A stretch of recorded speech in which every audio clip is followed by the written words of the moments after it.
জয় গরু চাঁদের জয়। আর যদি তাই হয় তাহলে তো আমি রাজ্যের মুখ্যমন্ত্রী মমতা ব্যানার্জিকে ডাইনি মন্ত্রী বলতেই পারি।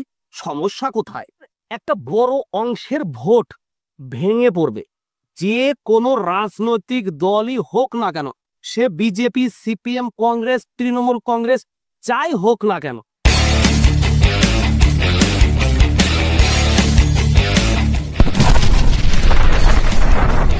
বন্ধুরা, আপনি বলুন, মতুয়াদের প্রতি তৃণমূলের এত ঘৃণা কেন?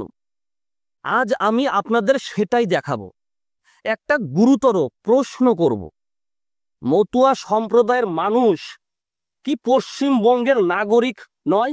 মতুয়ারা কি ভোট দেন না এই রাজ্যে? তাহলে কেন তৃণমূল কংগ্রেস বারবার মতুয়াদের ধর্মগুরুদের অপমান করছে? দেখুন সেই ভিডিও। জয় হোক, জয় হরিচাঁদ ঠাকুরের জয়, জয় গরুচাঁদ ঠাকুরের জয়, জয় শান্তি মাতার জয়, জয় পাগলা বাবার জয়। মনে হচ্ছে বন্ধুরা, মনে হচ্ছে আপনি ভালোভাবে বুঝতে পারেননি। আর একবার ভিডিওটা দেখুন।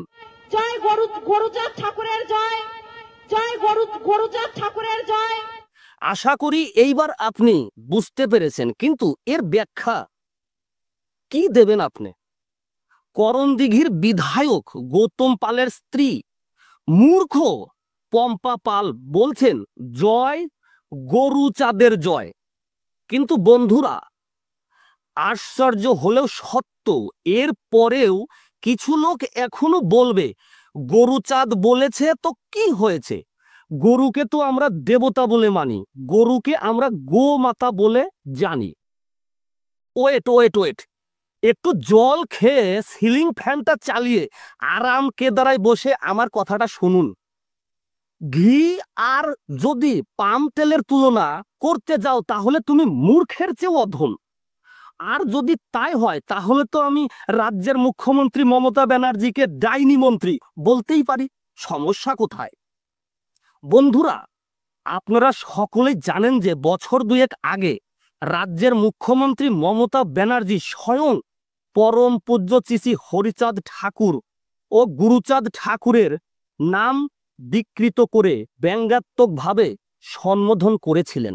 তখন মতুয়াদের পক্ষ থেকে, পশ্চিম বাংলার সাধারণ মানুষের পক্ষ থেকে প্রতিবাদ হয়েছিল, কিন্তু তৃণমূল কংগ্রেসের পক্ষ থেকে কোনো রকম অনুশোচনা বোধ ছিল না।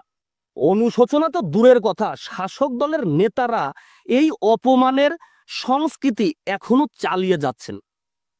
এবার সেই ঘটনার পুনরাবৃত্তি ঘটল ডালখোলার এক মতুয়াদের ধর্মীয় সভায়।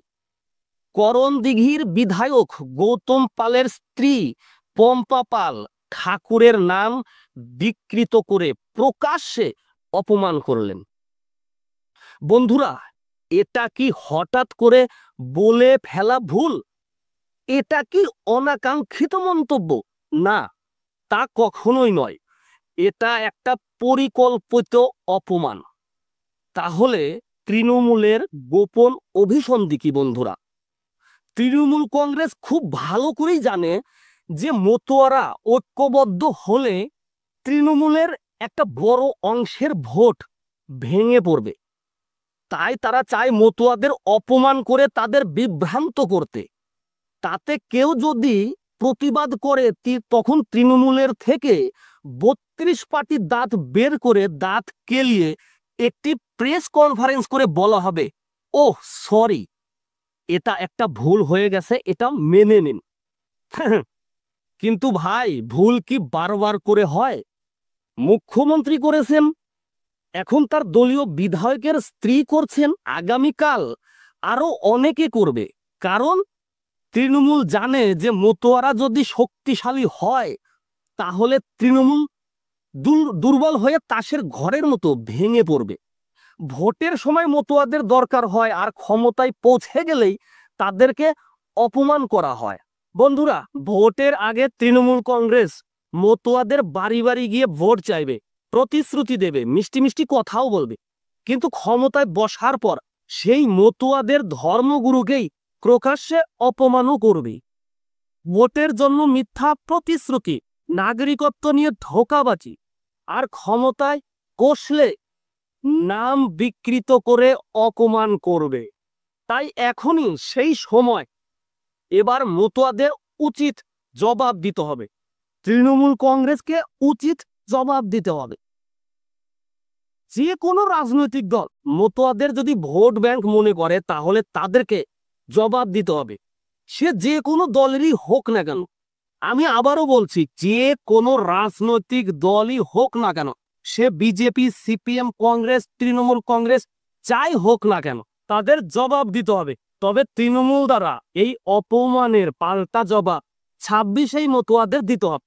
মতুয়াদেরকে এখনই সিদ্ধান্ত নিতে হবে, আপনারা ধর্মগুরুর অপমানকারীদের সমর্থন করবেন নাকি নিজের ধর্ম, নিজের আত্মসম্মানের পক্ষে দাঁড়াবেন। আমি দীপক সূত্রধর, আমি আপনাদের পাশে আছি, আমি মতুয়াদের পাশে আছি। আর আপনি এখন আমার ভিডিও দেখছেন, আপনি কি ভাবছেন?